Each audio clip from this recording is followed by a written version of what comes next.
Muy buenas noches.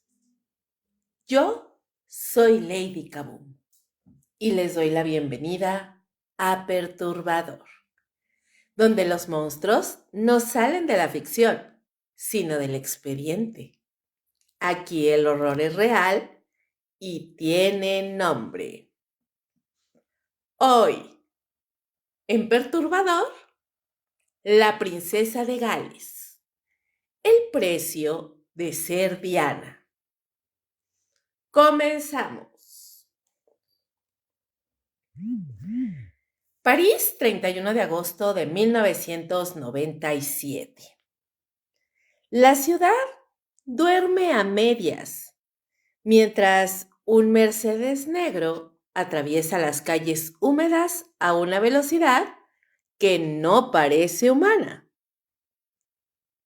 No hay sirenas todavía. No hay titulares. Solo destellos. Motocicletas, cámaras, luces que persiguen como si la noche tuviera ojos.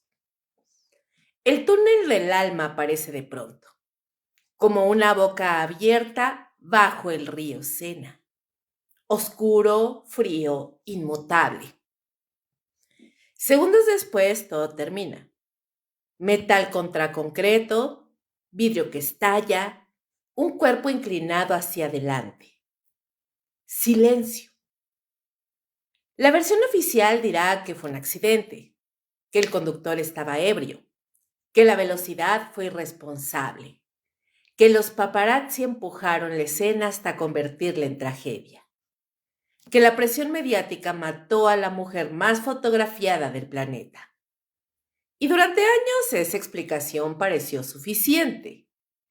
Pero hay algo en esa noche que no termina de acomodarse. Porque Diana no era solo una celebridad huyendo de cámaras. Era una figura que había aprendido a usar esas mismas cámaras como arma. Había dejado de ser la princesa obediente. Se había convertido en una mujer incómoda. Había señalado minas antipersonales, cuestionando protocolos reales, hablando públicamente de traiciones íntimas y de un sistema frío que la asfixiaba. Había dejado de jugar el papel que se esperaba de ella.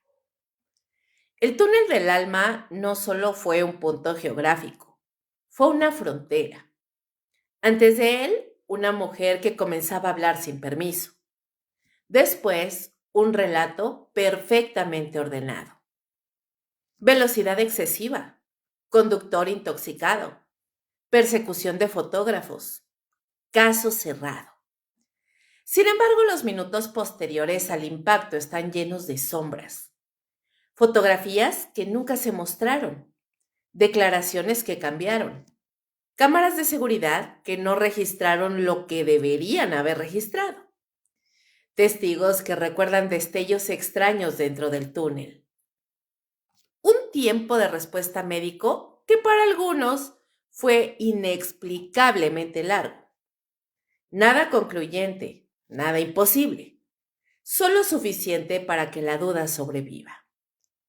La narrativa dominante insiste en que fue una tragedia moderna, la prensa devorando a su presa más brillante. Pero la pregunta incómoda no desaparece.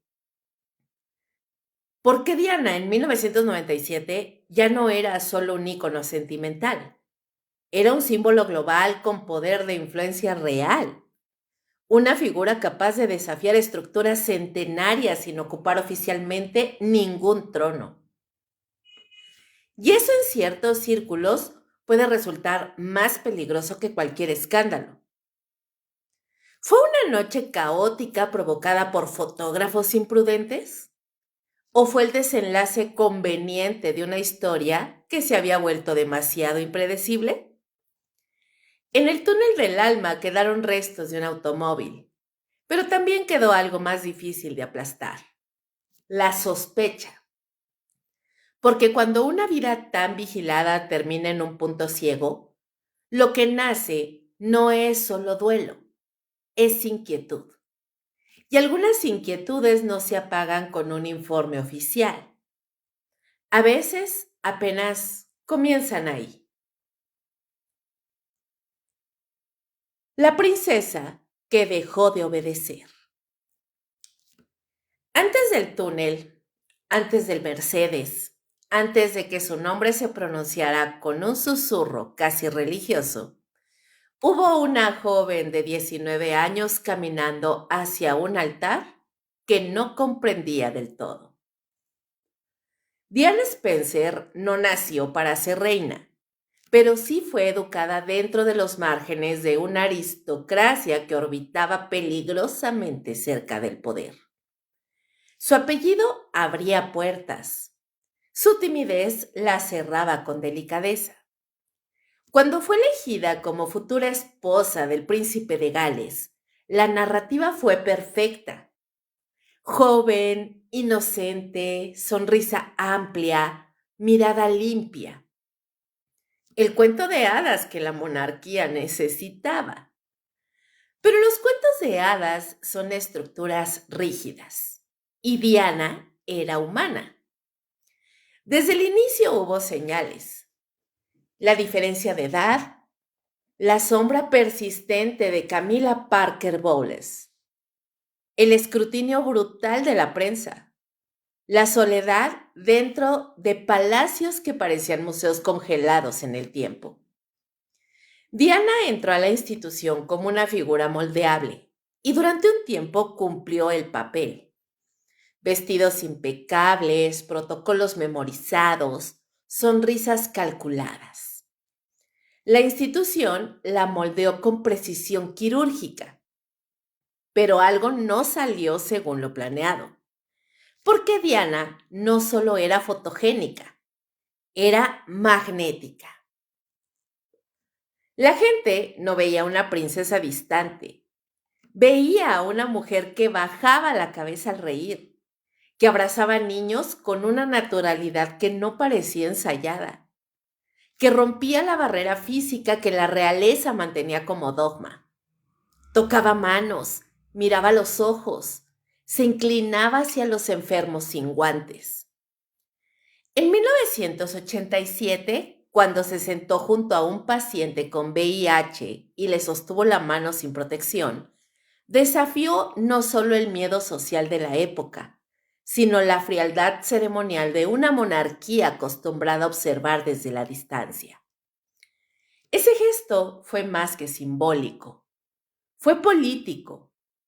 Sin ocupar un cargo formal, Diana comenzó a influir, no desde decretos, sino desde imágenes. La cámara la amaba, pero ella aprendió a amar la cámara de vuelta. Comprendió que cada fotografía era una herramienta, que su vulnerabilidad, su tristeza visible, sus confesiones, su honestidad incómoda, generaba una conexión que la institución jamás había logrado fabricar. Y ahí comenzó el desequilibrio, porque la monarquía británica sobrevive gracias a la estabilidad, a la previsibilidad, a la tradición. Diana introdujo algo impredecible, emoción auténtica. Cuando en 1992 Andrew Morton publicó la biografía que expuso su bulimia, su sufrimiento y la infidelidad de su esposo, con la colaboración secreta de la propia Diana, el molde empezó a agrietarse. La princesa dejó de ser símbolo decorativo. Se convirtió en narradora de su propia historia. Y eso alteró la jerarquía. La famosa entrevista de 1995 con la BBC fue el punto de no retorno. Sentada frente a Martin Bashir, con mirada firme y voz serena, pronunció la frase que atravesó muros centenarios. Éramos 3 en este matrimonio, así que estaba un poco concurrido. Esta no fue solo una confesión marital, fue una declaración de independencia. En ese momento dejó de obedecer, no a un esposo, a un sistema, porque la institución real no está diseñada para la transparencia emocional, está diseñada para la continuidad, para que el individuo se diluya dentro del rol. Diana hizo lo contrario. Convirtió el rol en plataforma para el individuo. Su dolor dejó de ser privado, se volvió público y en lugar de destruirla, la fortaleció. La vulnerabilidad se transformó en poder mediático.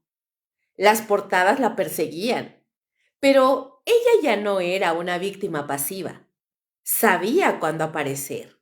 Sabía cuándo enviar un mensaje a través de una fotografía caminando sola frente al Taj Mahal. Sabía que su imagen, lejos del príncipe, tenía más fuerza. Y eso comenzó a ser problemático. Porque mientras Carlos era heredero por derecho, Diana se estaba convirtiendo en reina por afecto global. Viajes humanitarios, campañas contra minas antipersonales, apariciones en hospitales y zonas de conflicto. Su agenda comenzó a expandirse más allá de lo ceremonial. Ya no solo representaba a la corona, representaba causas, y cada causa tenía implicaciones. La monarquía británica, por diseño, evita posiciones políticas directas. Diana, aunque cuidadosamente, rozaba territorios sensibles. La campaña contra las minas antipersonales, por ejemplo, tocaba intereses militares y diplomáticos. Su popularidad internacional superaba la de cualquier otro miembro de la familia real. Y todo esto ocurría mientras su matrimonio se desmoronaba públicamente. El divorcio, formalizado en 1996, fue más que un trámite legal. Fue un corte estructural. Perdió el tratamiento de Su Alteza Real. Perdió protección automática. Perdió ciertos privilegios formales. Pero no perdió influencia. Al contrario. Liberada del protocolo, Diana empezó a moverse con mayor autonomía. Ya no estaba obligada a equilibrar su imagen con la de la institución. Ya no debía proteger silencios ajenos. La pregunta comenzó a circular en voz baja. ¿Se estaba volviendo demasiado independiente? Después del divorcio, su vida sentimental se convirtió en combustible mediático. Su relación con Dodi Al-Fayed en el verano de 1997 fue retratada como un romance impulsivo. Fotografías en yates, vacaciones en el Mediterráneo, un anillo que algunos interpretaron como señal de compromiso. Pero más allá del romance había algo que incomodaba. Dodi era hijo de Mohammed Al-Fayed, un empresario poderoso que había tenido enfrentamientos abiertos con el establishment británico.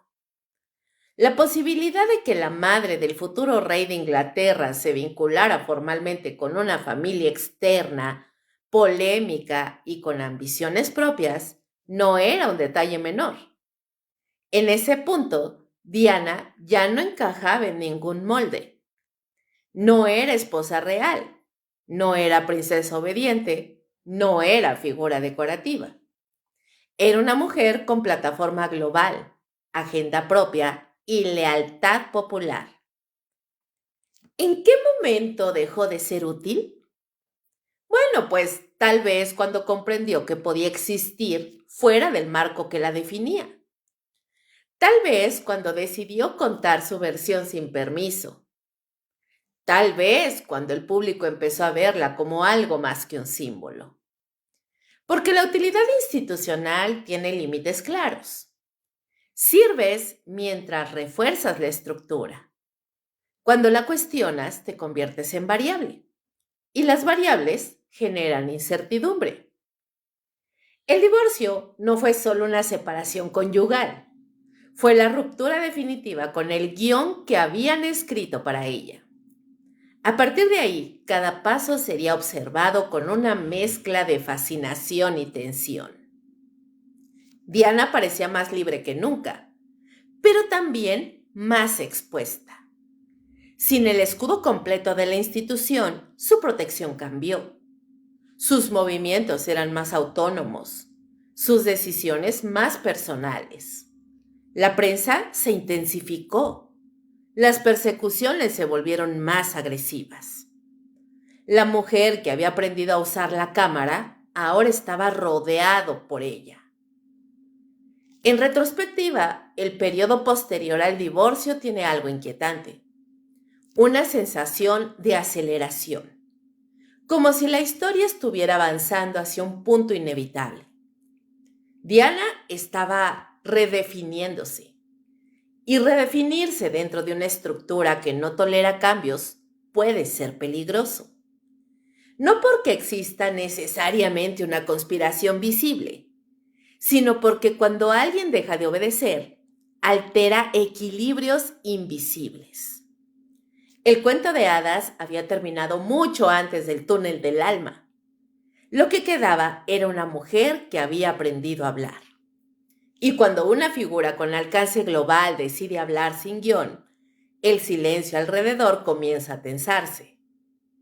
El divorcio fue el quiebre formal, pero el verdadero punto de inflexión ocurrió el día en que Diana entendió que su valor no dependía del trono, sino de su voz.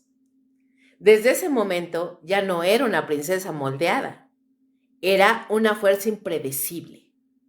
Y las fuerzas impredecibles en sistemas diseñados para la estabilidad absoluta siempre generan fricción. A veces esa fricción solo incomoda. A veces deja marcas más profundas. Divorcio, aislamiento y pérdida de protección. El 28 de agosto de 1996, el divorcio se hizo oficial. No hubo estruendo, no hubo gritos, solo un comunicado. Pero detrás de esa formalidad fría se escondía algo mucho más profundo que la ruptura de un matrimonio. Ese día, Diana dejó de ser Su Alteza Real. Perdió 3 palabras y con ellas perdió un sistema entero. La decisión fue presentada como un ajuste protocolario, una consecuencia lógica. Si ya no era esposa del heredero al trono, no podía conservar el tratamiento que implicaba pertenencia directa al núcleo activo de la monarquía. Sin embargo, el título no era solo un formalismo, era un escudo, porque dentro del engranaje real, cada rango determina niveles de acceso, seguridad, inteligencia y protección. El título implicaba pertenecer a la estructura interna del Estado. Sin él, Diana se convirtió en algo ambiguo, la madre del futuro rey, pero ya no parte oficial del aparato. Seguía siendo Diana, princesa de Gales, pero ya no era Su Alteza Real. Esa diferencia sistemática tuvo consecuencias prácticas. Uno de los cambios más sensibles fue su seguridad. Mientras fue miembro activo de la familia real, su protección estaba a cargo de la Royalty and Diplomatic Protection Group de Scotland Yard. Un equipo entrenado, con acceso a información clasificada, coordinación con inteligencia y protocolos de riesgo avanzados. Después del divorcio, la situación cambió. Diana ya no tenía derecho automático a protección permanente financiada por el Estado. Su seguridad pasó a depender de evaluaciones específicas y acuerdos circunstanciales. En la práctica, significó que debía organizar y en muchos casos costear parte de su protección privada. El argumento oficial era claro. Como ciudadana divorciada, aunque de alto perfil, no podía recibir el mismo nivel de recursos que miembros activos de la corona. Pero la pregunta emergió lentamente. ¿Realmente dejó de ser un objetivo potencial? Porque si algo había quedado claro durante su matrimonio, era que Diana no era una figura cualquiera. Era uno de los rostros más reconocibles del planeta. Su influencia mediática era global. Su capacidad de movilizar opinión pública superaba fronteras. El divorcio no disminuyó esa visibilidad, la intensificó. Liberada del protocolo, comenzó a viajar con mayor autonomía. Sus compromisos humanitarios ya no estaban atados a la agenda real. Podía elegir causas, podía pronunciarse con más libertad. En 1997, su campaña contra las minas antipersonales tomó fuerza internacional. Visitó Angola, caminó por campos desminados, usó chalecos protectores y habló con víctimas civiles. Las imágenes recorrieron el mundo. Ese activismo tocaba fibras sensibles. Las minas no eran solo un problema humanitario, eran un asunto militar y diplomático. Países poderosos se resistían a tratados de prohibición. La figura de Diana, caminando entre explosivos desactivados, tenía un peso simbólico que incomodaba a ciertos sectores. Y lo hacía sin estar oficialmente respaldada por la monarquía. Eso modificaba el equilibrio político. El divorcio también alteró la narrativa institucional. Hasta entonces, cualquier declaración o movimiento de Diana podía ser interpretado como parte de la estrategia de la corona. Después de 1996 ya no. Ahora era una voz independiente. Y una voz independiente con ese alcance siempre genera tensión. En términos prácticos, su vida diaria cambió. Residía en el Palacio de Kensington, pero su estatus era distinto. Ya no tenía el mismo equipo permanente. Ya no estaba bajo la misma coordinación estructural. Sus desplazamientos eran organizados con mayor flexibilidad, pero también con menos respaldo estatal automático. Dependía cada vez más de seguridad privada. Eso implica diferencias fundamentales. La seguridad estatal opera con redes de inteligencia y coordinación internacional. La privada, por más profesional que sea, tiene límites. No siempre tiene acceso a información preventiva. No siempre anticipa riesgos estructurales. Durante el verano de 1997, Diana pasó tiempo en el sur de Francia con Dodi Al-Fayed. La seguridad estaba organizada por el entorno de la familia Al-Fayed. Exagentes, escoltas privados, protocolos propios. Pero el contexto era complejo. La presión mediática era intensa. Los paparazzi seguían cada movimiento. Cada salida del Hotel Ritz en París era registrada. Cada trayecto era perseguido.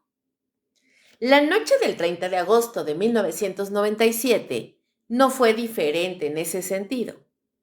Había fotógrafos, había motos, había cámaras. Lo que no estaba claro era si había suficiente coordinación estructural. Aquí comienza la primera duda silenciosa. Porque cuando una figura de ese nivel pierde protección estatal completa, pero sigue siendo un objetivo global, el margen de vulnerabilidad se amplía. Oficialmente, la reducción de protección respondía a criterios administrativos, pero extraoficialmente, algunos comenzaron a preguntarse si la evaluación de riesgo había sido adecuada. ¿Era simplemente una celebridad acosada por prensa agresiva? ¿O era una figura políticamente sensible cuya independencia la convertía en un factor incómodo? La línea es delgada. El impacto político del divorcio fue profundo. La imagen pública de la monarquía sufrió desgaste. Las encuestas mostraban simpatía masiva hacia Diana. Carlos no gozaba del mismo respaldo popular. El divorcio dejó a la institución expuesta emocionalmente y dejó a Diana fuera del sistema, pero aún conectada a su núcleo más importante, los príncipes William y Harry. Eso garantizaba que aunque ya no fuera Alteza Real, seguía vinculada al futuro del trono.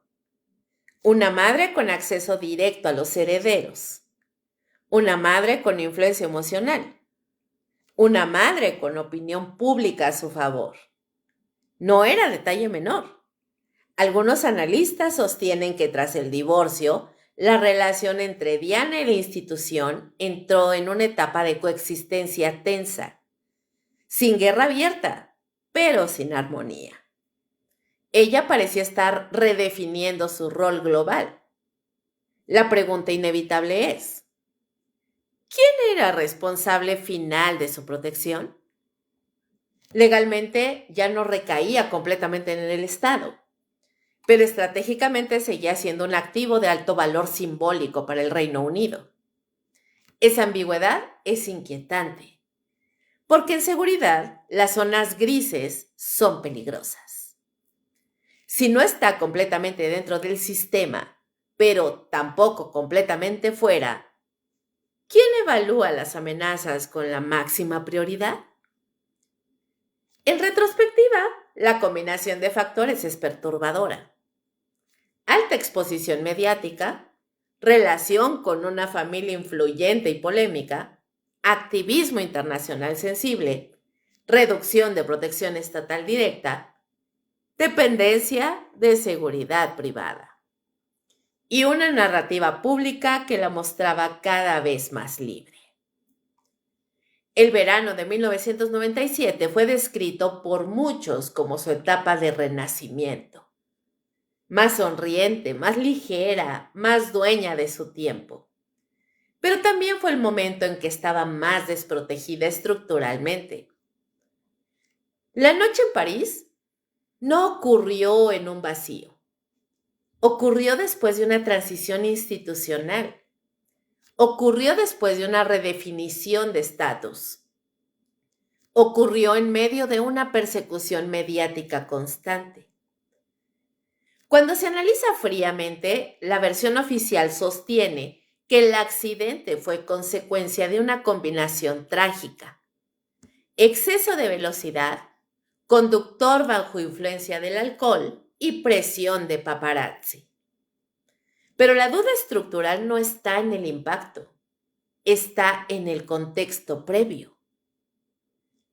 ¿Qué tan protegida estaba realmente una mujer que seguía siendo la madre del futuro rey?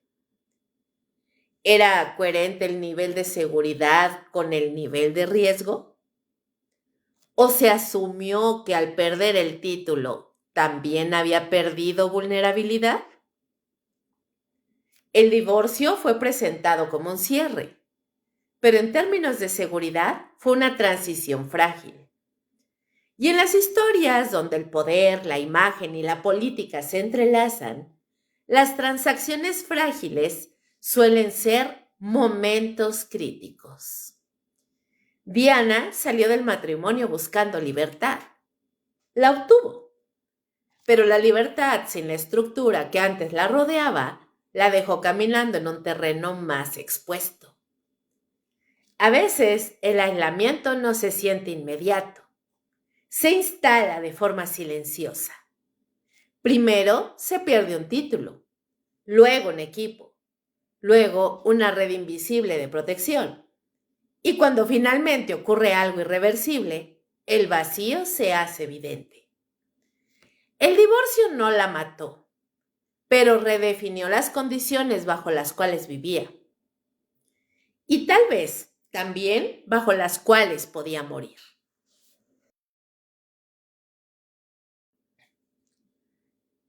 El romance que incomodó.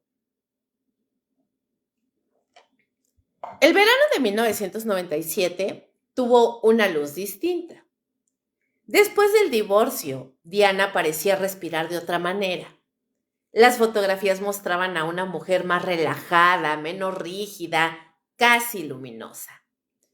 Pero esa ligereza tenía un nombre que comenzó a repetirse en titulares. Dodi Al-Fayed, hijo del empresario egipcio Mohamed Al-Fayed, dueño de los almacenes Harrods y del Hotel Ritz en París. Dodi no era un desconocido para los círculos de élite. Había crecido entre lujo, conexiones políticas y una sombra constante. La ambición de su padre por ser aceptado plenamente por el establishment británico. Una ambición que nunca fue correspondida del todo. El romance entre Diana y Dodi comenzó oficialmente en el verano de 1997, cuando ella aceptó una invitación para pasar unos días en el yate Chronicle, propiedad de la familia Al-Fayed en el Mediterráneo. Las imágenes de ambos en cubierta, risas, abrazos, miradas cómplices, recorrieron el mundo. Para algunos era simplemente una historia de amor. Para otros era algo más. Porque Diana no era cualquier mujer divorciada. Seguía siendo la madre del futuro rey. Cada decisión personal tenía implicaciones simbólicas. Y Dodi no era cualquier hombre. Era musulmán. Era hijo de un empresario cuya relación con el Reino Unido había sido compleja. Mohammed Al-Fayed llevaba años intentando obtener la ciudadanía británica sin éxito. Había acusado públicamente al establishment de discriminación. Había denunciado corrupción en las altas esferas políticas. No era un hombre silencioso. Si el romance prosperaba, no sería solo una relación sentimental. Sería una unión con peso geopolítico. La idea de que la madre del futuro rey pudiera casarse con un musulmán de origen egipcio generó especulación inmediata. No porque hubiera una prohibición explícita en ese momento, sino por el simbolismo. La monarquía británica no es solo una familia. Es un sistema profundamente ligado a la Iglesia anglicana, a tradiciones centenarias, a una narrativa histórica construida sobre identidad nacional. ¿Estaba preparada para un escenario así? Oficialmente, nadie expresó objeciones públicas, pero los silencios institucionales también hablan. En julio y agosto de 1997, Diana y Dodi fueron perseguidos por paparazzi sin descanso. Cada salida, cada viaje, cada gesto era documentado. Las imágenes en Saint-Tropez, en Cerdeña, en París, alimentaban la narrativa de un romance intenso y acelerado. Algunos amigos cercanos de Diana afirmaron después que ella estaba feliz, aunque no necesariamente comprometida.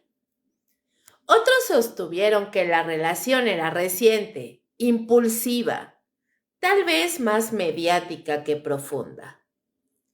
Pero Mohammed Al-Fayed ofreció otra versión tras la tragedia.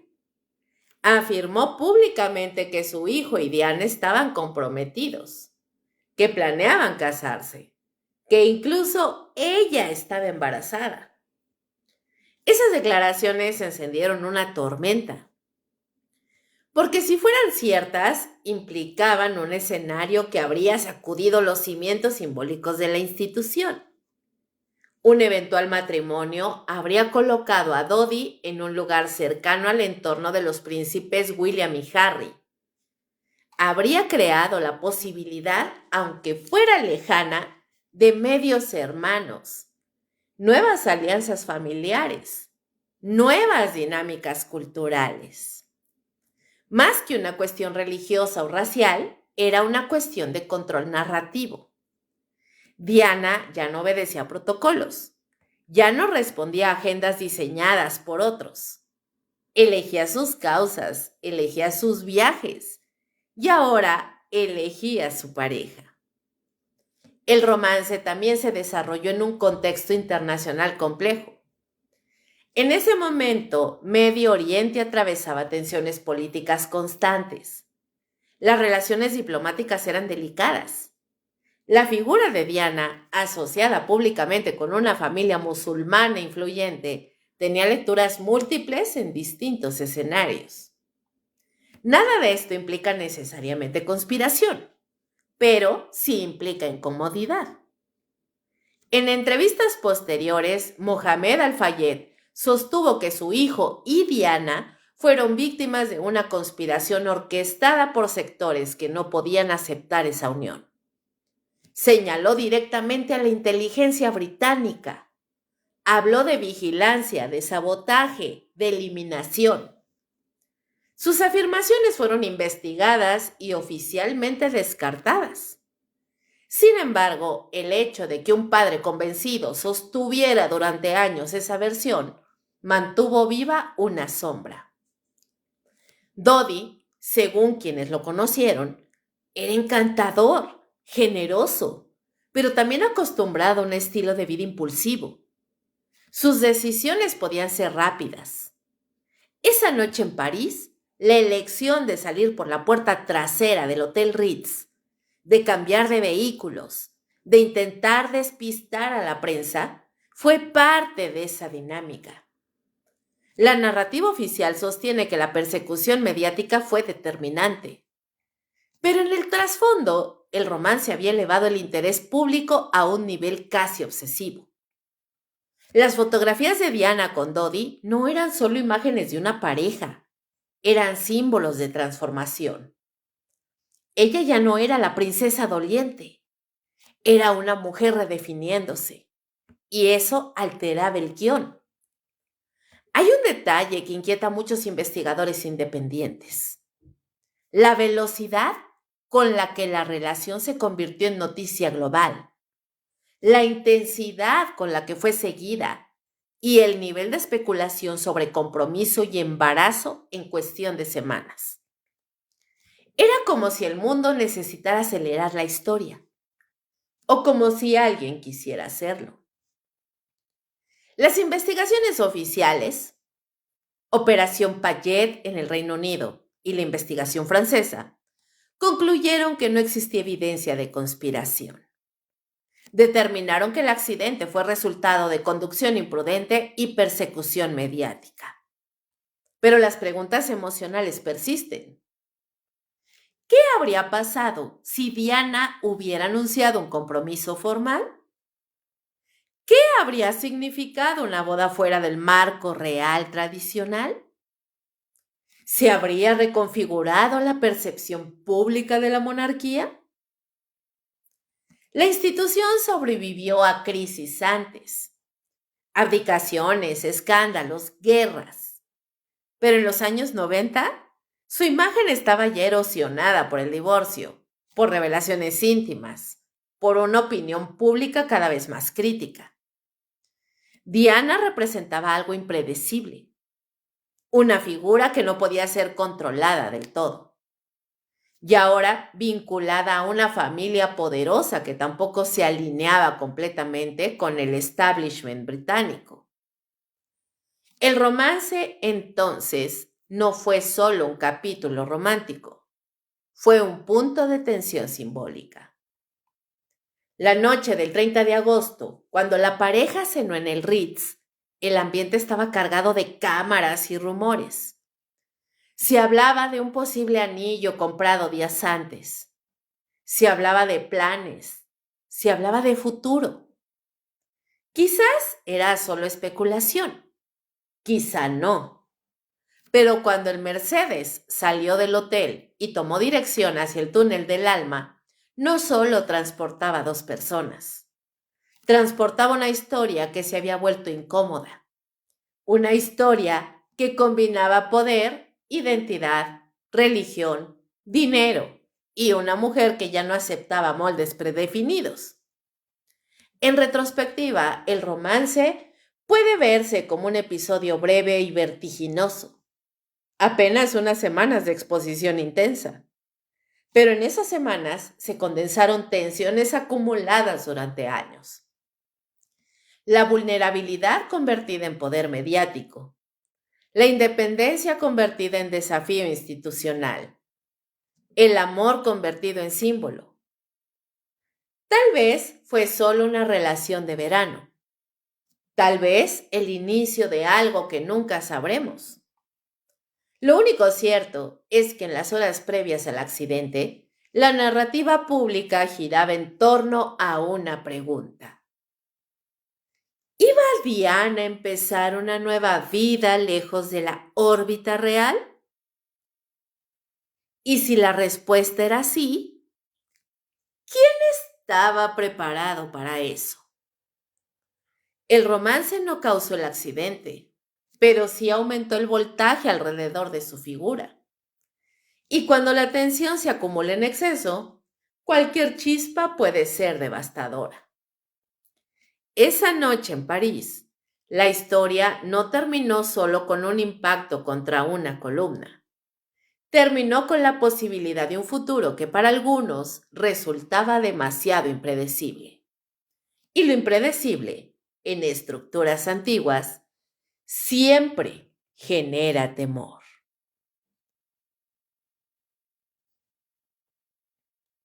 La semana final. Los últimos días de agosto de 1997 transcurrieron bajo una presión constante. No era presión nueva. Diana había vivido años bajo el escrutinio público, pero aquella semana tenía algo distinto. La sensación no era solo de exposición, era de persecución. El 23 de agosto, Diana dejó el Mediterráneo después de pasar varios días en el yate de la familia Al-Fayed.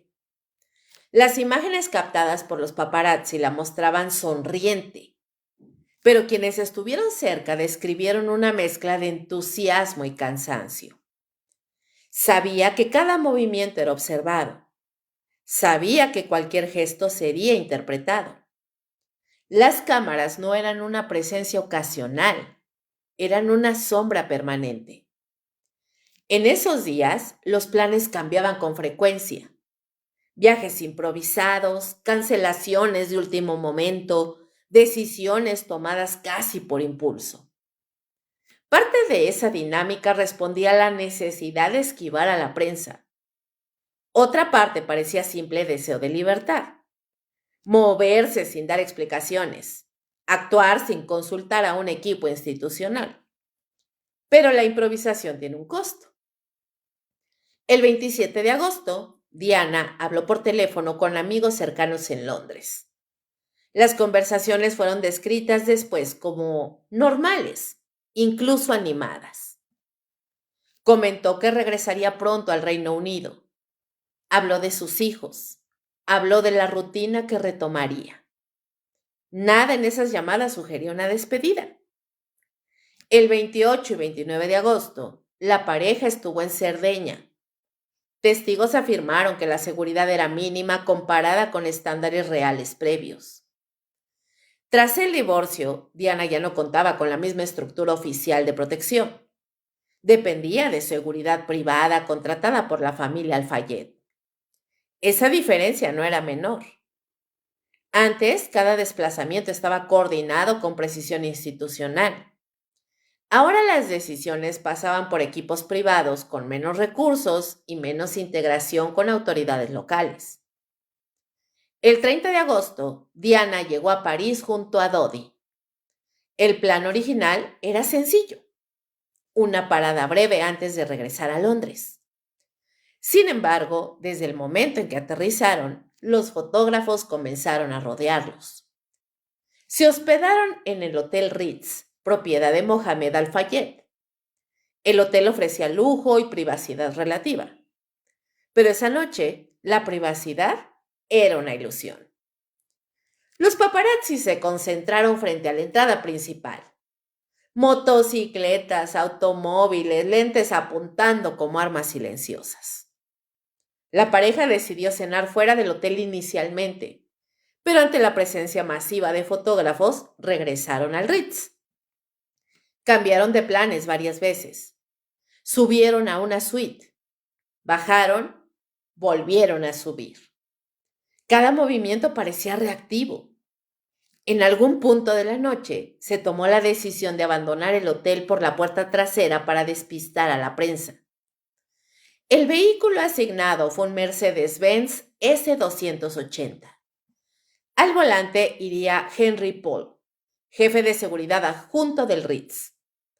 Según investigaciones posteriores, Paul había estado fuera del hotel durante parte de la tarde y regresó poco antes de conducir. Las cámaras de seguridad registraron sus movimientos. Se le vio caminando por el vestíbulo aparentemente tranquilo. Sin embargo, análisis toxicológicos posteriores revelarían niveles elevados de alcohol en su sangre, un dato que sería central en la versión oficial. Pero esa información no se conocía esa noche. Lo que sí era visible era el caos. Poco antes de la medianoche, el Mercedes salió por la salida trasera del Ritz. Algunos fotógrafos lograron detectarlo. Comenzó la persecución. La ruta no fue improvisada al azar. El vehículo tomó dirección hacia el oeste de París. Las motocicletas siguieron, la velocidad aumentó. Testimonios posteriores describen un ambiente tenso dentro del automóvil. No hay grabaciones, no hay registro sonoro, solo reconstrucciones. A las 0:23 del 31 de agosto, el Mercedes entró en el túnel del Pont del Alma. Segundos después, el impacto. Pero antes de llegar a ese punto, hay detalles que alimentaron dudas durante años. Algunos testigos afirmaron haber visto un destello brillante dentro del túnel, como un flash intenso, justo antes del choque. La investigación oficial atribuyó esos destellos a cámaras de fotógrafos. Sin embargo, no se identificó de manera concluyente una fuente específica.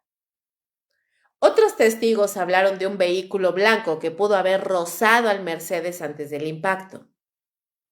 Durante años, la búsqueda de ese automóvil se convirtió en una pieza recurrente en teorías alternativas. La semana previa ya había mostrado indicios de desorganización y presión. La seguridad privada no contaba con el respaldo institucional habitual. Las decisiones se tomaban bajo estrés. Diana, según relatos de su entorno, había expresado en ocasiones anteriores preocupación por su seguridad. No necesariamente por una amenaza específica, sino por el clima general de acoso.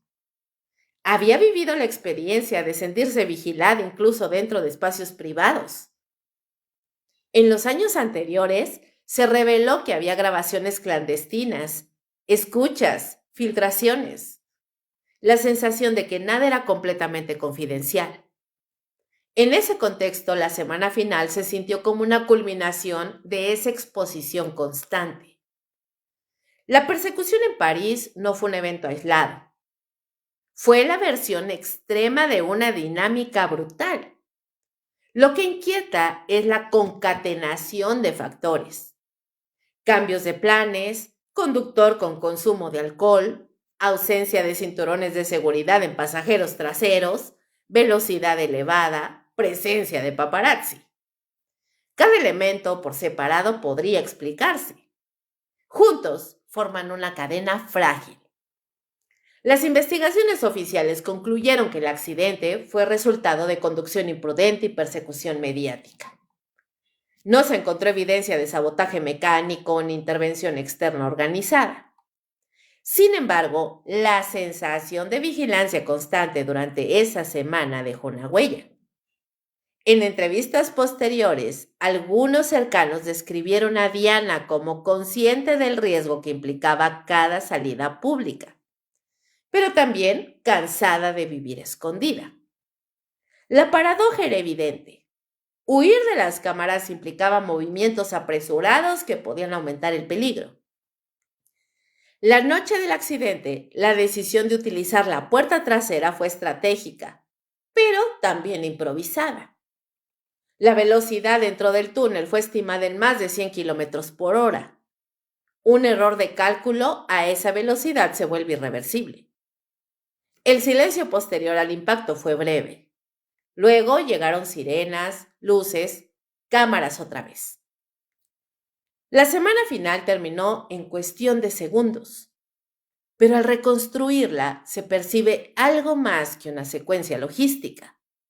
Se percibe desgaste. Una mujer que había pasado de ser protegida institucionalmente a depender de decisiones privadas en un entorno hostil. Un sistema que había reducido su vínculo formal con ella tras el divorcio. Una figura global sin el respaldo completo de la estructura que la había moldeado. ¿Fue una conspiración?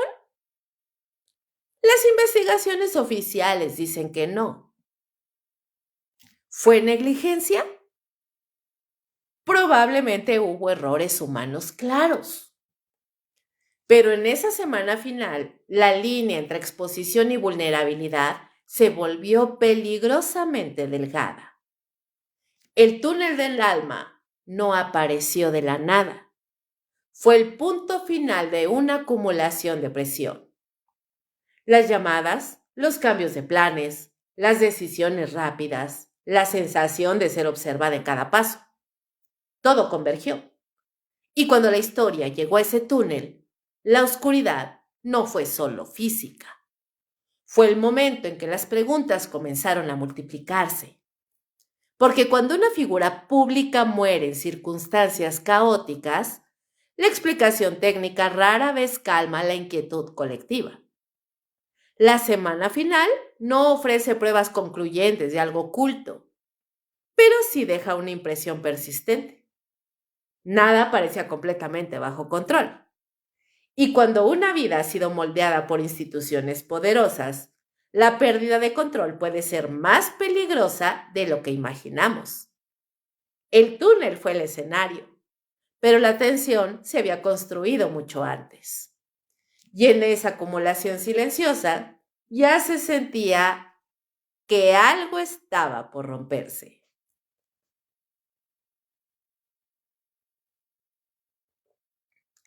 El túnel del alma. 0:20 de la madrugada. El Mercedes abandona la parte trasera del Ritz. La maniobra parece limpia. Durante unos segundos, la estrategia funciona. No hay una multitud inmediata bloqueando la salida. Pero en París, de noche, las motocicletas se mueven rápido. Los fotógrafos detectan el vehículo. Arranca la persecución.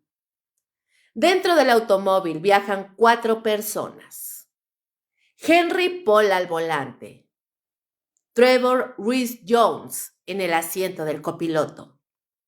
Atrás, Diana y Dodi. No llevan cinturón de seguridad. La velocidad comienza a subir.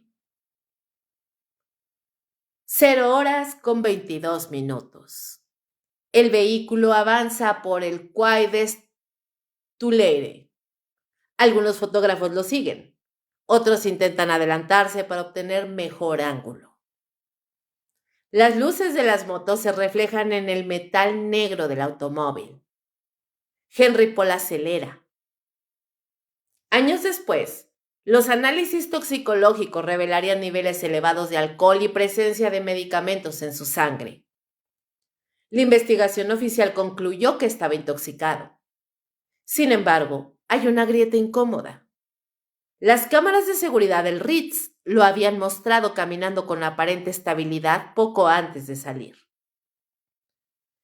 ¿Era una apariencia engañosa? ¿O la intoxicación fue sobreestimada? Las autoridades francesas sostuvieron la primera opción, pero la duda persistió. 0:23. El Mercedes entra en el túnel del Pont del Alma. La estructura de concreto absorbe el sonido. El eco amplifica el rugido del motor. Las luces del túnel crean una sucesión rítmica de sombras sobre el parabrisas. Según la investigación oficial, el automóvil viajaba a más de 100 kilómetros por hora. A esa velocidad, cualquier corrección mínima puede convertirse en desastre. En algún punto dentro del túnel, el Mercedes pierde el control. Golpea primero contra la pared derecha, luego gira violentamente hacia la izquierda e impacta contra el pilar número 13. El choque es brutal. El frontal del vehículo se deforma casi por completo. El motor se desplaza hacia el interior. La cabina queda comprimida. Henry Paul y Dodie mueren prácticamente en el acto. Trevor Rhys Jones sobrevive gravemente herido. Diana permanece con vida durante un tiempo. Pero lo que ocurre en los minutos posteriores es donde la historia se vuelve inquietante. Testigos describen una escena confusa. Algunos paparazzi llegan casi inmediatamente. Fotografían el interior del vehículo. Otros intentan ayudar. La policía tarda varios minutos en acordonar la zona. Entre los relatos que circularon desde el inicio aparece un detalle insistente.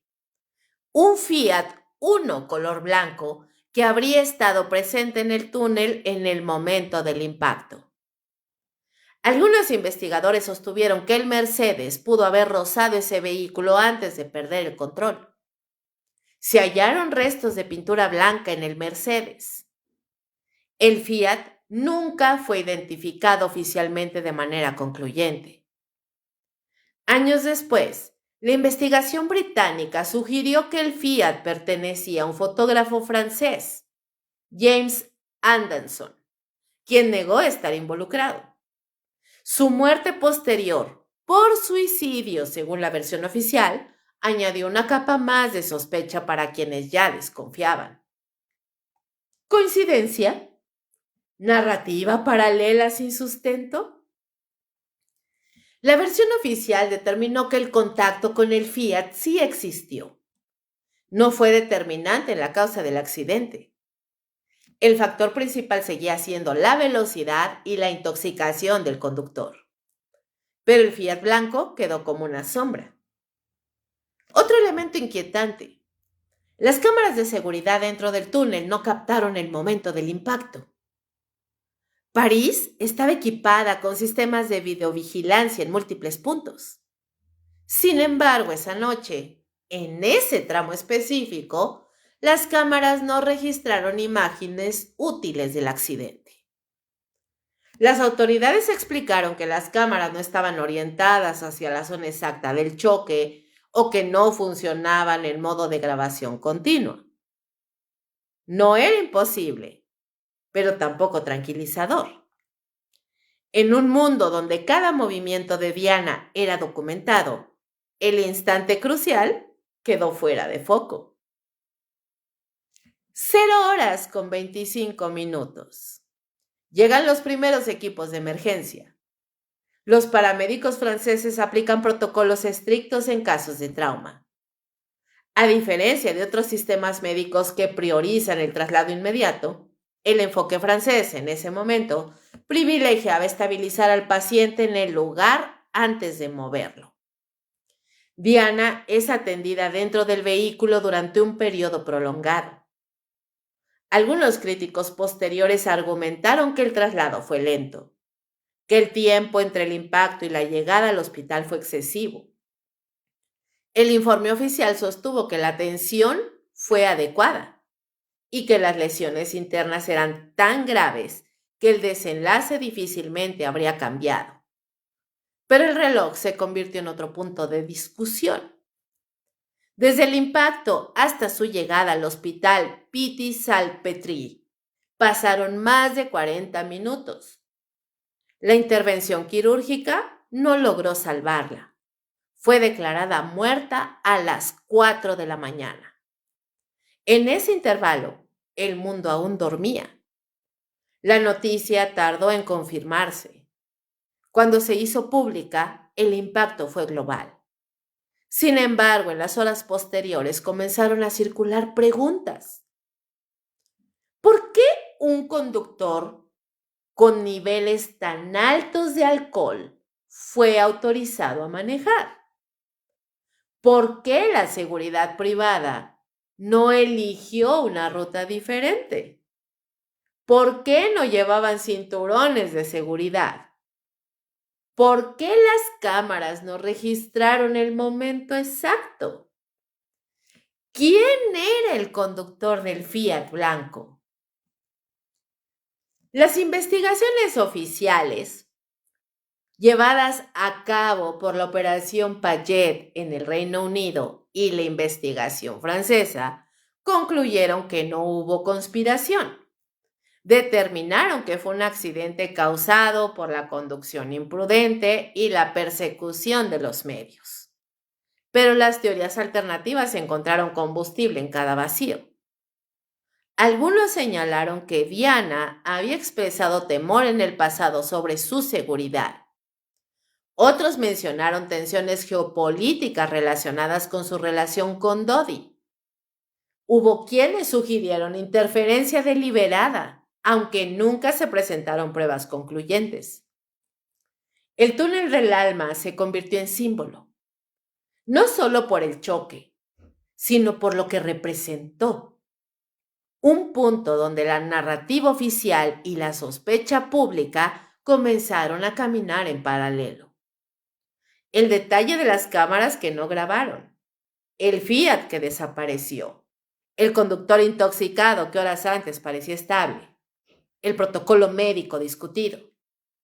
Cada elemento por sí solo puede explicarse racionalmente, pero juntos generan una sensación persistente. En investigaciones complejas, la ausencia de evidencia no es evidencia de ausencia, pero tampoco es prueba de conspiración. Esa es la tensión que ha mantenido vivo el misterio. El túnel es ahora un lugar de peregrinación. Flores, fotografías, mensajes. El concreto sigue ahí, indiferente. Lo perturbador no es solo el choque, es la sensación de que el instante crucial quedó sin testigos claros. En una era donde Diana era la mujer más fotografiada del planeta, justo el momento que definió su destino no quedó registrado de manera nítida. La oscuridad del túnel absorbió más que el sonido, absorbió certezas.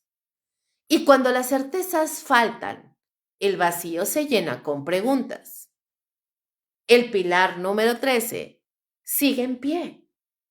El Mercedes fue retirado. Los informes fueron archivados. Las investigaciones se cerraron. Pero la inquietud no desapareció. Porque en el túnel del alma no solo terminó una vida, comenzó una sospecha que, décadas después, sigue respirando penumbra.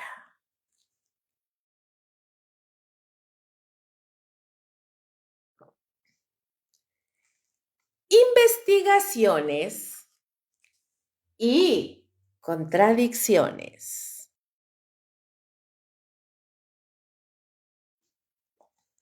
Cuando el impacto mediático comenzó a transformarse en duelo colectivo, también se activó otra maquinaria más silenciosa, la de las investigaciones oficiales. Francia fue la primera en asumir el control del caso. Era su territorio, su jurisdicción, su túnel. La investigación francesa concluyó en 1999. El veredicto fue claro. Accidente. Causa principal, conducción imprudente bajo efectos del alcohol y medicamentos. Factor contribuyente, persecución de paparazzi. No se hallaron pruebas de intervención externa, sabotaje o conspiración. El expediente parecía cerrado, pero el caso no descansó. En Reino Unido, la presión pública no disminuyó. Las dudas crecían, alimentadas por declaraciones del padre de Dodi Al-Fayed, Mohamed Al-Fayed, quien afirmaba abiertamente que su hijo y Diana habían sido víctimas de una conspiración. Según él, la relación entre ambos representaba una amenaza inaceptable para sectores del establishment británico. Sus declaraciones no eran susurros aislados, eran acusaciones directas. En 2004, ante la persistencia de sospechas, el gobierno británico lanzó una investigación propia, la Operación Paget, El objetivo era revisar de forma exhaustiva todas las alegaciones de conspiración. El encargado fue Lord Stevens, excomisionado de la Policía Metropolitana. La Operación Paget analizó más de 300 alegaciones diferentes, entrevistó a centenares de testigos, revisó documentos de inteligencia, reabrió interrogantes que muchos creían cerrados. El informe final, publicado en 2006, fue contundente. No hubo conspiración. Diana y Dodi murieron en un trágico accidente causado por la conducción imprudente de Henry Paul y la presión de los paparazzi. Sin embargo, en el trayecto hacia esa conclusión, surgieron zonas grises. Uno de los puntos más discutidos fue el estado de Henry Paul. La investigación confirmó niveles elevados de alcohol en su sangre, pero algunos testigos aseguraron que horas antes lo vieron sobrio, conversando con normalidad. Se revisaron grabaciones de cámaras del Ritz. En ellas, Paul camina con aparente firmeza. Los expertos explicaron que una persona puede parecer estable incluso con niveles altos de alcohol. Fisiológicamente imposible. Pero la percepción pública no se guía solo por su fisiología. También se analizaron sus vínculos. Henry Paul tenía contactos con servicios de seguridad franceses. Esto no era necesariamente extraordinario. En ciertos círculos de seguridad privada y hotelería de alto nivel, este tipo de conexiones eran comunes. Aún así, para algunos, el dato resultaba inquietante. Otro punto crítico, el famoso Fiat blanco. La Operación Paget investigó la teoría del vehículo que habría rozado al Mercedes-Benz. Se realizaron análisis forenses sobre restos de pintura. Se examinó la posible implicación de James Anderson. No se encontró evidencia concluyente de que el Fiat causara el accidente. Tampoco pruebas de que su conductor actuara de manera deliberada para provocar el choque. Pero el vehículo nunca fue presentado de manera definitiva ante la opinión pública. El relato quedó incompleto. También se revisaron declaraciones sobre luces intensas dentro del túnel, como si alguien hubiera utilizado un destello para cegar al conductor. Algunos testigos afirmaron haber visto un flash brillante en el momento previo al impacto. Los expertos en reconstrucción de accidentes señalaron que los reflejos dentro de un túnel, combinados con luces de motocicletas y superficies metálicas, pueden generar destellos momentáneos. Explicación plausible. Pero nuevamente, plausible no siempre significa tranquilizadora. La Operación Paget también examinó la posibilidad de que Diana estuviera embarazada. Se revisaron informes médicos, análisis forenses y declaraciones de su entorno cercano. La conclusión oficial fue que no existía evidencia de embarazo. Sin embargo, la mera existencia de esa línea de investigación alimentó aún más la sensación de que algo extraordinario pudo estar en juego. Otro aspecto inquietante fue la seguridad. Después del divorcio, Diana ya no contaba con protección oficial permanente de Scotland Yard. Esa decisión había sido parte de la reconfiguración tras su separación de la familia real. En teoría, podía solicitar protección si lo consideraba necesario. En la práctica dependía en gran medida de seguridad privada, como la proporcionada por el entorno de Dodi. ¿Fue suficiente? La investigación concluyó que la ausencia de protección oficial no implicó negligencia deliberada. Pero para la percepción pública, la idea de que una de las mujeres más famosas del mundo se desplazara sin seguridad estatal permanente parecía como mínimo frágil. Durante el proceso judicial británico posterior, un jurado escuchó meses de testimonios. En 2008, el veredicto fue homicidio ilegal, en el sentido británico de unlawful killing, atribuido a la conducción negligente de Henry Paul y a la persecución de paparazzi. No conspiración, pero tampoco simplemente mala suerte.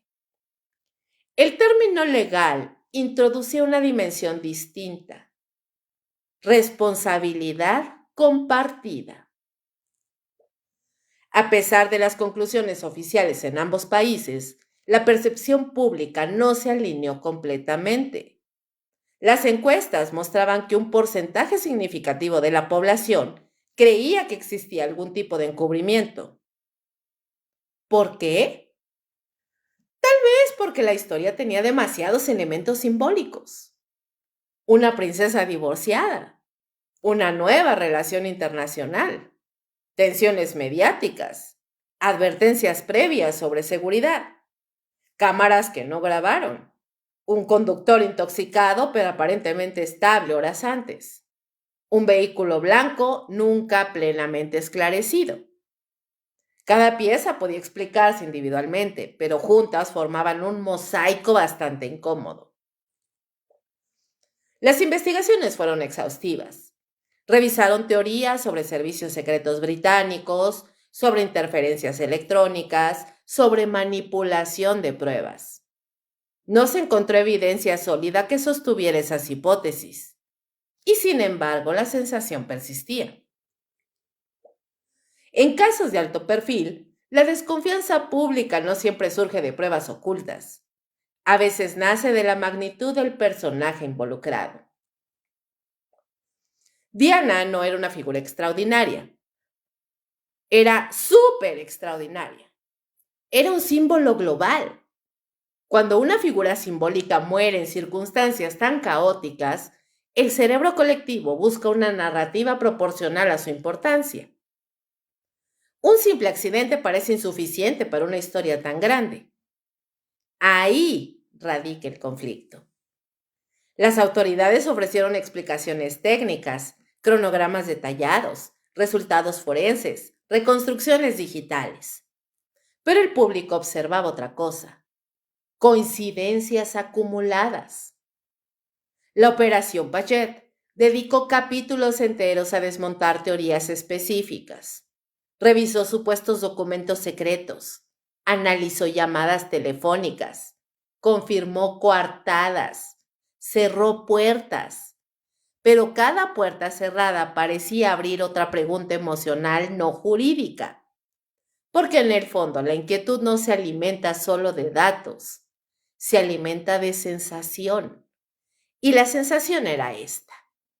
La historia de Diana había acumulado tensiones institucionales, mediáticas y personales durante años.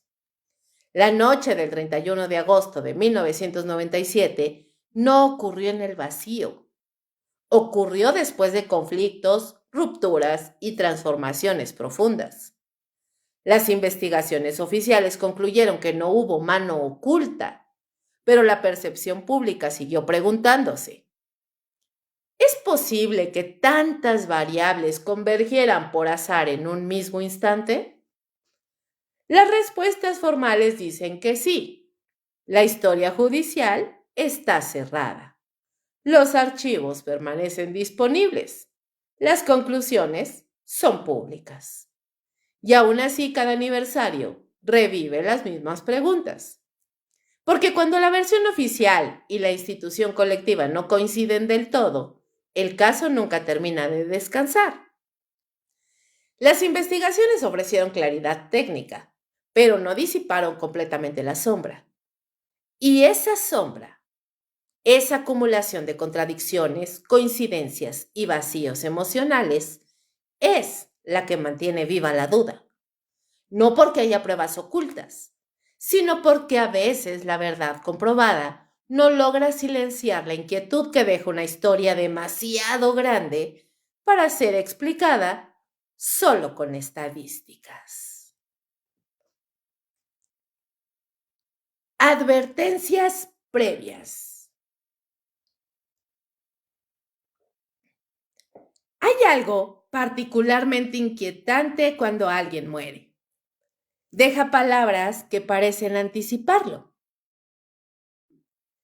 En el caso de Diana, esas palabras existen, Años antes del accidente en el túnel del alma, la princesa escribió una carta que con el tiempo adquiriría un peso casi insoportable. En octubre de 1993, poco después de su separación oficial del príncipe Carlos, Diana entregó una nota manuscrita a su mayordomo y confidente Paul Borrell. En ella escribió que temía que alguien estuviera planeando un accidente en su automóvil. Mencionaba específicamente la posibilidad de un fallo en los frenos o un choque deliberado que dejara el camino libre para que Carlos se casara. Cuando la carta salió a la luz después de su muerte, el impacto fue inmediato. No era una frase ambigua, no era una metáfora, era una sospecha concreta. La pregunta inevitable surgió de inmediato. ¿Estaba anticipando su destino o estaba expresando un miedo fruto de la presión constante bajo la que vivía? Los investigadores revisaron esa carta durante la Operación Payet. La conclusión oficial fue que Diana se encontraba en un estado emocional vulnerable cuando la escribió, que atravesaba un periodo de profunda desconfianza hacia la institución real, que sus temores reflejaban angustia, no información verificable. Sin embargo, la carta no fue el único elemento inquietante. Allegados cercanos relataron que Diana hablaba con frecuencia de sentirse vigilada. Creía que sus llamadas podían estar intervenidas. Cambiaba de planes con poca anticipación. Desconfiaba de ciertos círculos. Para algunos, esos comportamientos eran comprensibles. Era una de las mujeres más observadas del planeta. Vivía bajo una presión mediática extrema. La privacidad era casi inexistente. Pero otros vieron en ello algo más profundo. El periodista Richard Kay, amigo cercano de Diana, afirmó que en los meses previos a su muerte, ella parecía especialmente sensible a la idea de que había fuerzas trabajando en su contra. No necesariamente con pruebas tangibles, pero con una convicción que iba más allá de la simple paranoia pasajera. ¿Era el desgaste psicológico de años de escrutinio público? ¿O era la institución o la intuición de alguien que conocía demasiado bien el funcionamiento interno de una maquinaria poderosa? En 1995, durante la famosa entrevista con la BBC en el programa Panorama, Diana pronunció una frase que todavía resuena. Éramos 3 en este matrimonio, así que estaba un poco concurrido. Aquella entrevista no solo fue una confesión personal, fue un desafío institucional. Rompió el protocolo no escrito de silencio. Expuso tensiones internas que tradicionalmente se mantenían ocultas. Después de esa entrevista, su relación con ciertos sectores del establishment se deterioró de forma irreversible. En ese contexto, la Carta de 1993 comenzó a verse bajo otra luz. Algunos interpretaron que Diana no hablaba desde el delirio, sino desde la experiencia. Había vivido dentro de la institución, conocía sus códigos, sus silencios, sus mecanismos de contención. Si temía algo, ¿no tendría acaso motivos? Pero la Operación Payet también revisó el entorno emocional de esos años. Diana atravesaba episodios de ansiedad, aislamiento y desconfianza. Sus relaciones sentimentales eran inestables. Se sentía traicionada por antiguos aliados. El estrés crónico puede distorsionar la percepción.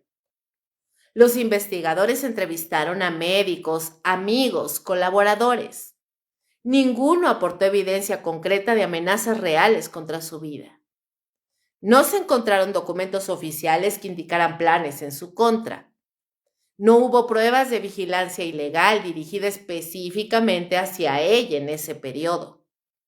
Y sin embargo, el eco de sus palabras permanecía. Más inquietante aún fue el hecho de que la carta mencionaba explícitamente un accidente automovilístico. 4 años después, murió precisamente en uno. La coincidencia era difícil de ignorar. Algunos expertos en psicología señalaron que cuando una persona vive bajo estrés constante, es común que imagine escenarios de peligro vinculados a su entorno cotidiano. Diana se desplazaba en automóvil con demasiada frecuencia.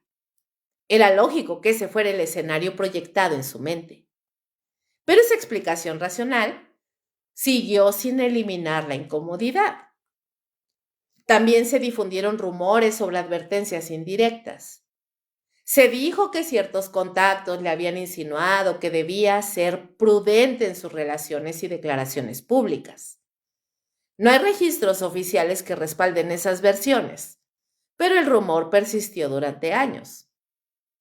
Mohamed Al-Fayed sostuvo públicamente que Diana y Dodi habían sido víctimas de un complot, motivado por la posibilidad de que ella estuviera embarazada y planeando casarse con un musulmán. Esa narrativa añadió una capa adicional de tensión psicológica.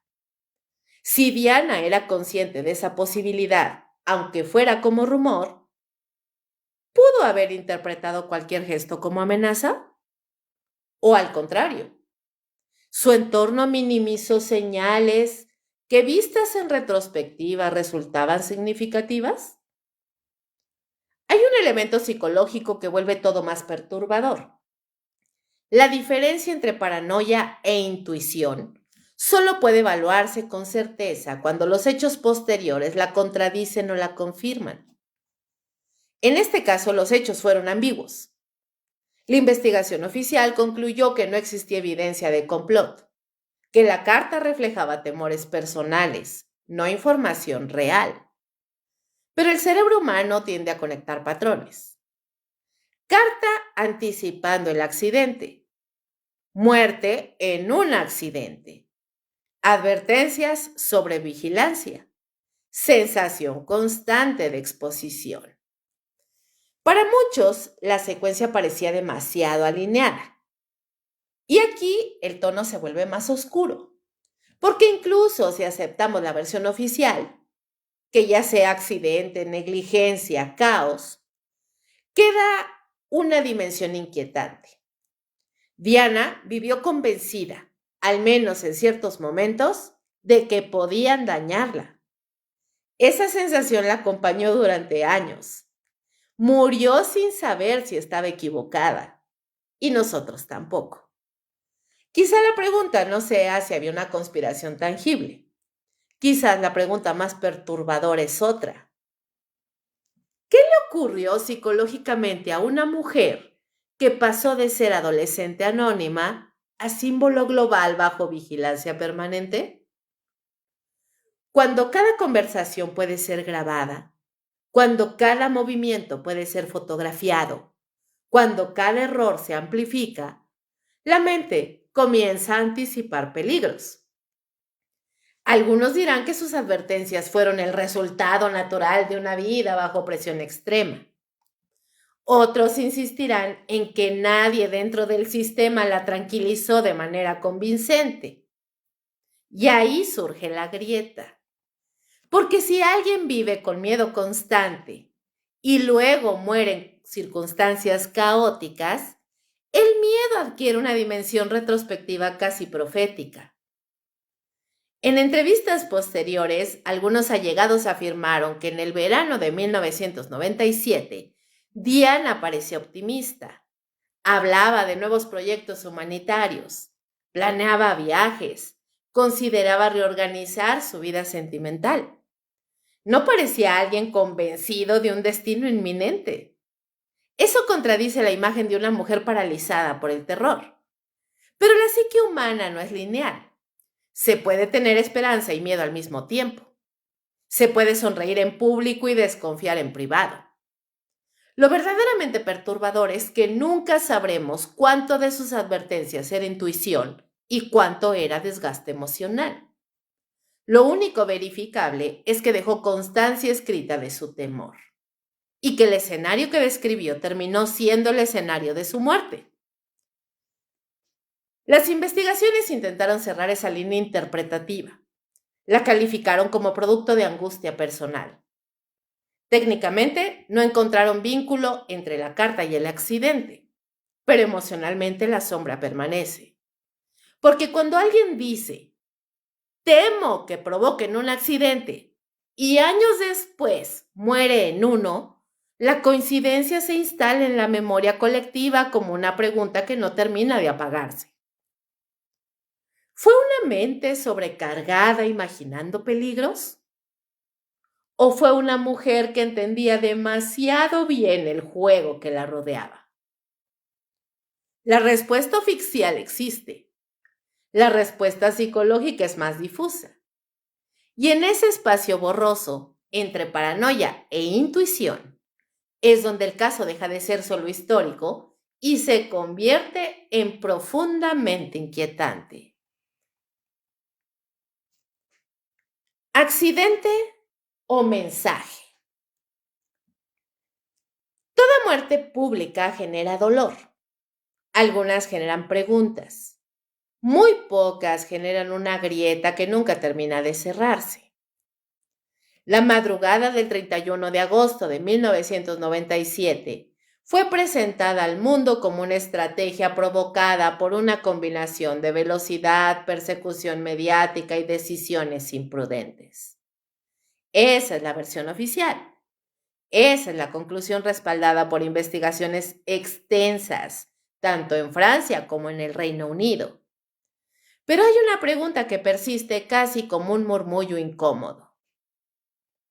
¿A quién beneficiaba la muerte de Diana? No es una pregunta conspirativa por naturaleza, es una pregunta estructural. En cualquier evento político o histórico de gran impacto, los analistas suelen observar consecuencias, no solo causas. Antes del accidente, Diana ya no era una figura decorativa dentro de la monarquía. Se había convertido en un actor independiente. Visitaba campos minados en Angola, desafiando implícitamente posiciones diplomáticas. Hablaba abiertamente sobre salud mental, bulimia, depresión. Denunciaba públicamente las fallas de su matrimonio con el heredero al trono. Era impredecible. Y lo impredecible dentro de instituciones rígidas suele generar bastante incomodidad. Después de su muerte ocurrió algo silencioso pero contundente. La narrativa institucional se estabilizó. La monarquía, que había atravesado años de crisis reputacional tras el divorcio y las revelaciones públicas, encontró una forma de recomponer su imagen. El duelo colectivo fue canalizado hacia una figura casi sagrada. Diana pasó de ser crítica incómoda a símbolo intocable. El sistema sobrevivió. La institución continuó. La línea de sucesión no se alteró.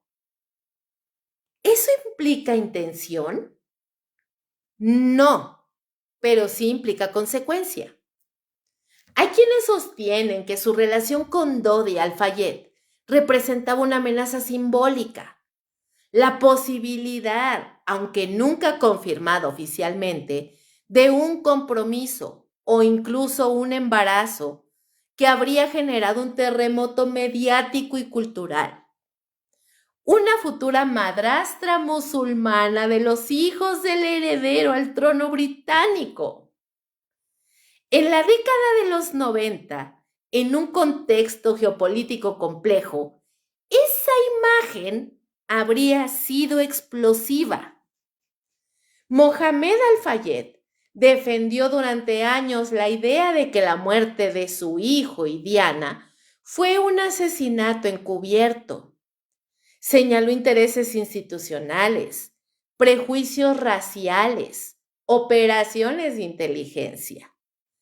Las investigaciones oficiales no respaldaron esas afirmaciones, pero el simple hecho de que la teoría pudiera sostenerse en el debate público revela algo más profundo. Existía una desconfianza latente hacia el poder. También está el silencio. El silencio que siguió al accidente fue tan impactante como el ruido previo. Durante horas, la familia real permaneció en Balmoral. La reina Isabel II no apareció públicamente de inmediato. La bandera en el Palacio de Buckingham no ondeó a media asta siguiendo el protocolo tradicional. La reacción fue percibida como fría, desconectada. La presión pública obligó a modificar el protocolo. El silencio institucional, aunque posiblemente motivado por tradición, fue interpretado por muchos como distancia emocional. Y esa percepción alimentó sospechas. Luego está la narrativa mediática dominante. Durante los primeros días, el foco fue claro. Los paparazzi, la velocidad, el conductor con niveles elevados de alcohol en sangre, la imprudencia, una cadena causal directa. El relato era comprensible, digesto, lógico y quizás demasiado ordenado. Las teorías alternativas fueron relegadas a espacios marginales. Cada elemento extraño, como las cámaras apagadas, el Fiat blanco no identificado con certeza y los testimonios contradictorios, fue analizado, explicado o descartado. Oficialmente no hubo complot, pero tampoco hubo una verdad emocional capaz de apagar completamente la duda. Porque en las investigaciones pueden cerrar expedientes. No siempre cierran heridas.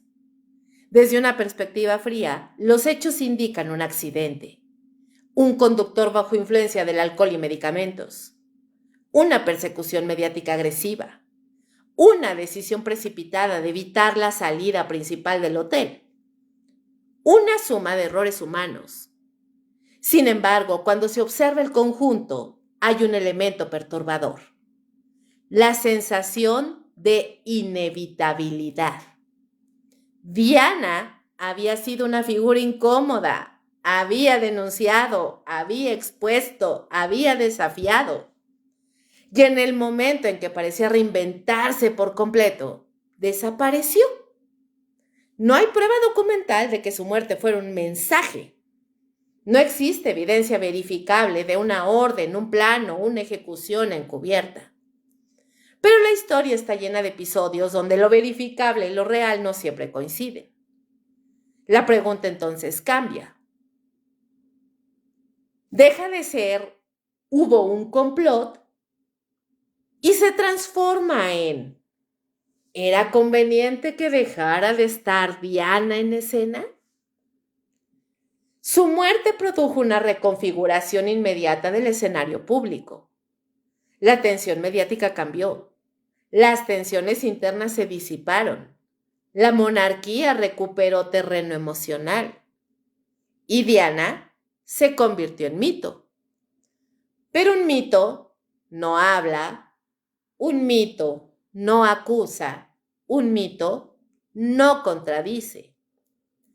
El accidente congeló su historia en el punto exacto donde comenzaba a volverse impredecible. Eso es lo que resulta inquietante. No porque pruebe nada, sino porque abre una posibilidad incómoda. Que a veces los sistemas no necesitan conspirar activamente para beneficiarse de un desenlace. Basta con que el desenlace ocurra. La investigación concluyó que no hubo intervención de servicios secretos, no hubo sabotaje comprobado, no hubo evidencia de embarazo y no hubo complot probado. Pero también es cierto que nunca se recuperó completamente el Fiat blanco implicado, que algunas cámaras no funcionaban y que ciertos testimonios fueron inconsistentes. Pequeñas fisuras, insuficientes para derrumbar la versión oficial, suficientes para impedir que la duda desaparezca por completo. Y ahí reside el verdadero clímax oscuro de esta historia. No en una prueba. Nada de pruebas secretas escondidas en algún archivo. No en una confesión pendiente, sino en la imposibilidad de alcanzar una certeza emocional absoluta. Porque si fue un accidente con demasiadas capas. Si fue una conspiración, fue una conspiración sin huellas comprobables. Y en ambos escenarios quedó una sombra. La sombra de una mujer que sabía que su voz tenía impacto, que sabía que era observada, que había expresado temor, que murió en circunstancias que, aunque oficialmente explicadas, siguen siendo discutidas décadas después. ¿Accidente o mensaje? Tal vez nunca lo sabremos. Pero hay algo que sí permanece. La sensación de que su historia no terminó con un punto final claro, sino con un punto suspensivo. Y ese punto suspensivo es lo que mantiene vivo el misterio. Porque los casos verdaderamente perturbadores no son aquellos donde la verdad está oculta. Son aquellos donde la verdad existe, pero nunca logra sentirse suficiente.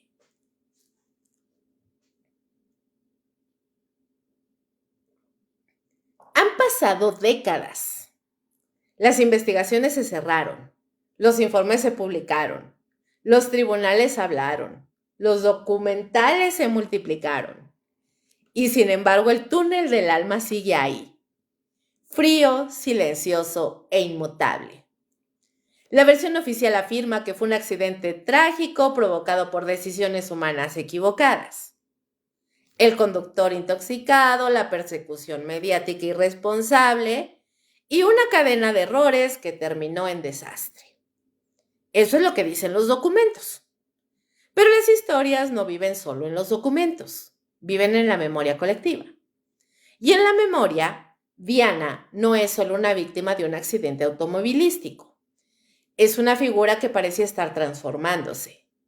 Una mujer que había dejado de obedecer, que había comenzado a hablar sin guión, que había aprendido a usar la atención mundial como escudo y como arma. Cuando alguien así desaparece de manera repentina, el vacío no se llena solo con informes técnicos, se llena con preguntas. ¿Por qué tantas malas decisiones esa noche? ¿Por qué tantas piezas que no encajan del todo, aunque encajen legalmente? ¿Por qué la sensación persistente de que la historia quedó demasiado limpia? No se trata de afirmar que hubo una conspiración, tampoco de negarla con absoluta certeza. Se trata de notar algo más sutil. Hay momentos en la historia donde la explicación oficial responde al cómo, pero no logra calmar el por qué. Y ese por qué es el que sigue resonando. Porque Diana no era simplemente una figura pública, era un fenómeno cultural, una presencia que incomodaba estructuras antiguas sin necesidad de atacar frontalmente. Su sola existencia, fuera del molde, ya era disruptiva. Después de su muerte, todo volvió a un orden reconocible. La institución se estabilizó, el relato se acomodó y el mito reemplazó a la mujer. Y los mitos son más fáciles de administrar que las personas reales. Quizás no hubo complot. Quizás todo fue una concatenación cruel de errores humanos. Pero incluso en ese escenario hay algo inquietante. Lo frágil que puede ser una vida cuando se cruza con el poder, con la imagen, con intereses que superan lo individual. La historia de Diana no necesita pruebas ocultas para ser perturbadora. Basta con observar lo que falta. Falta una cámara funcionando. Falta un automóvil plenamente identificado. Faltan certezas emocionales. Falta una sensación de cierre verdadero. Y cuando algo falta en una historia tan observada, tan documentada, tan analizada, el silencio se vuelve protagonista. Tal vez la pregunta correcta no sea si fue asesinato o accidente. Tal vez la pregunta sea ¿por qué? Incluso después de todos los informes oficiales, seguimos sintiendo que algo quedó sin decir. la historia no necesita que creas en conspiraciones. Solo necesita que notes los huecos, que observes las sombras entre los hechos confirmados, que te preguntes por qué algunas muertes parecen cerrar ciclos y otras los dejan abiertos para siempre. El túnel del alma no habla, los documentos tampoco, pero la sensación persiste. Y esa sensación, esa incomodidad que no se disuelve con el tiempo, es la que convierte esta historia en algo más que una tragedia. La convierte en una duda. Y las dudas, cuando sobreviven décadas, se vuelven parte del legado. No sabemos si fue un mensaje. No sabemos si fue solo un accidente. Lo que sí sabemos es que cuando una historia termina y aún sentimos que falta algo, quizás lo perturbador no sea lo que ocurrió, sino lo que nunca podremos comprobar. Y así es como concluimos esta emisión de Perturbador. Una historia que probablemente se ha repetido hasta el cansancio, pero en esta ocasión no quise contar la historia de la adolescente que vivió su cuento de hadas, que se casó con el príncipe. Quise contar la parte más oscura y más perturbadora de esta trama. Espero que esta emisión les haya gustado, les haya interesado, pero sobre todo que el día de hoy hayamos aprendido algo nuevo. Los invito a seguir el hilo del terror y lo inexplicable mañana a las 10 en punto de la noche, hora de México, en la hora macabra, en vivo por Facebook Live. Les recuerdo que este capítulo estará disponible en mi canal de YouTube y Spotify, donde me pueden encontrar como Kaboom Podcast. Síganme y formen parte de esta comunidad siniestra. Y si quieren escuchar leyendas y cuentos cortos de terror y más, entren a mi canal de WhatsApp. Muchísimas gracias por acompañarme en esta emisión de Perturbador. Muy buenas noches y como siempre les deseo dulces pesadillas. ¡Chao, chao!